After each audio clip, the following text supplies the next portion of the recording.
ఇంట్లోనే ఈజీగా hotel style mushroom curry ఎలా చేసుకోవాలో చూసేద్దాం. Roti, chapati or any kind of flavour rice లోకి సూపర్ టేస్టీ ఉంటుంది. నేను బటన్ మష్రూమ్స్ తీసుకున్నాను. మీకు ఏది అవైలబుల్ ఉంటే అది తీసుకోండి. జనరల్ గా సూపర్ మార్కెట్స్ ఆర్ ఈ మధ్య డిమార్ట్ లో కూడా అమ్ముతున్నారు. ఈ మష్రూమ్స్ ని నీట్ గా క్లీన్ చేసుకోవాలి. ఫంగస్ రాకుండా చాలా ఫెర్టిలైజర్స్ యూజ్ చేస్తారు. చూపిస్తున్నట్టు నైఫ్ తో పైన లేయర్ తీస్తే ఈజీగా వచ్చేస్తారు. తర్వాత నీట్ గా హాట్ వాటర్ లో వాష్ చేసుకున్న తర్వాత ఇలా చూపిస్తున్నట్టు కట్ చేసుకోండి, సరిపోతుంది. మష్రూమ్స్ అన్ని కట్ చేసుకున్న తర్వాత ఇక్కడ గ్రీన్ పేస్ట్ కోసం మిర్చి, కొత్తిమీర, కొంచెం పుదీనా, అల్లం వెల్లుల్లి తీసుకుని ఇలా పేస్ట్ చేసుకున్నాను. కొంచెం వాటర్ యాడ్ చేసి మష్రూమ్స్ ని ముందే మ్యారినేట్ చేసుకుంటే జ్యూసీగా ఉంటుంది కర్రీ మొత్తం. మిక్సీ చేసుకున్న కొంచెం గ్రీన్ పేస్ట్, దాంతో పాటు కారం, పసుపు, dhania powder, jeera powder and kasuri methi కూడా వేస్తున్నాను. కసూరి మేతి మంచి ఫ్లేవర్ వస్తుంది. ఇవన్నీ వేసుకుని మంచిగా మిక్స్ చేసుకోవాలి. వాటితో పాటు సాహిజీరా పౌడర్ కూడా కొంచెం వేస్తున్నాను. వాష్ చేసి పెట్టుకున్న కొత్తిమీర, పుదీనా కూడా వేసి వాటన్నిటికీ మంచిగా పట్టేలాగా కలుపుకోవాలి. ఎక్స్ట్రా వాటర్ ఏమీ యాడ్ చేసుకోకుండా మ్యారినేట్ చేసుకోవాలి. అలా అని గట్టిగా ప్రెస్ చేస్తూ మిక్స్ చేసుకోవద్దు. అలా అయితే మష్రూమ్స్ అన్ని పీసెస్ అయిపోతాయి.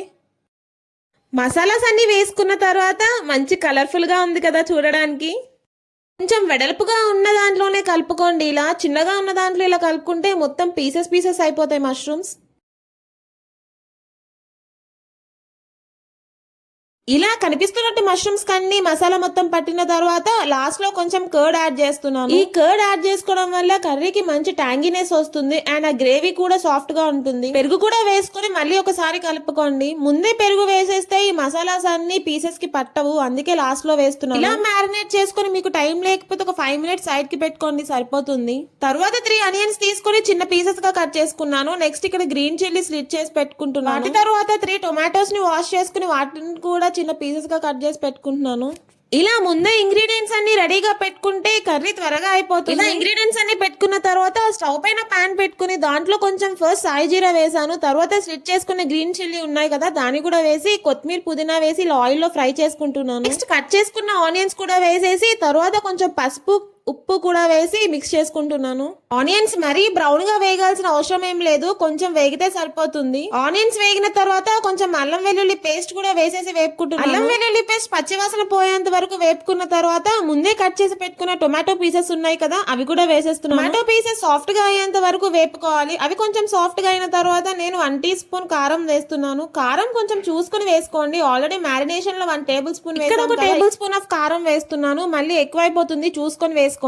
అవి కొంచెం వేగిన తర్వాత ముందే మ్యారినేట్ చేసి పెట్టుకున్న మష్రూమ్స్ ఉన్నాయి కదా, వాటిని కూడా వేసేసేయండి. మష్రూమ్స్ కూడా వేసుకున్న తర్వాత ఇలా నీట్ గా కలుపుకోవాలి. వాటర్ అస్సలు యాడ్ చేయొద్దు, మష్రూమ్స్ లోనే చాలా వాటర్ ఉంటుంది. ఉడికే కొద్దీ వాటర్ అంతా బయటకు వస్తుంది. చూస్తున్నారు కదా, అసలు మనం వాటర్ యాడ్ చేయలేదు, అయినా ఎంత వాటర్ వస్తుందో. మష్రూమ్స్ వేసుకున్న తర్వాత మోస్ట్లీ 10 to 15 minutes లో ఇది కుక్ అయిపోతుంది. లిడ్ క్లోజ్ చేసుకుంటే సరిపోతుంది. ఈ టైంలో మీకు కావాలి అంటే సాల్ట్, స్పైస్ లెవెల్స్ అడ్జస్ట్ చేసుకోవచ్చు. కొంచెం టేస్ట్ చూసుకుని అడ్జస్ట్ చేసుకోండి. ఫస్ట్ లో చూసుకుని వేసుకుంటే మళ్ళీ పీసెస్ కి పట్టదు, అందుకే ఈ టైంలో చూసుకున్నారంటే సరిపోతుంది. ఇది మొత్తం కుక్ అయిన తర్వాత just ½ glass of water add చేశాను నేను, అంతే. చూసారు కదా థిక్ గ్రేవీతో ఎంత బాగుందో చూడడానికి. కూడా అలానే ఉంటుంది, సేమ్ హోటల్ స్టైల్లో ఉంటుంది. నేనైతే దీనికి బగారా రైస్ కాంబినేషన్ చేశాను. రెండింటి టేస్ట్ అదిరిపోయింది అంతే. మీకు కావాలి అంటే పుల్కాతో కూడా తినొచ్చు, బాగుంటుంది. లేదు అంటే ప్లెయిన్ రైస్ లోకి కూడా బాగుంటుంది టేస్ట్. నేనైతే బగారా రైస్ చేశాను, దీనిలోనికైతే అదిరిపోయింది. ఒకసారి ట్రై చేయండి ఈ recipe. That's it for video and follow for more.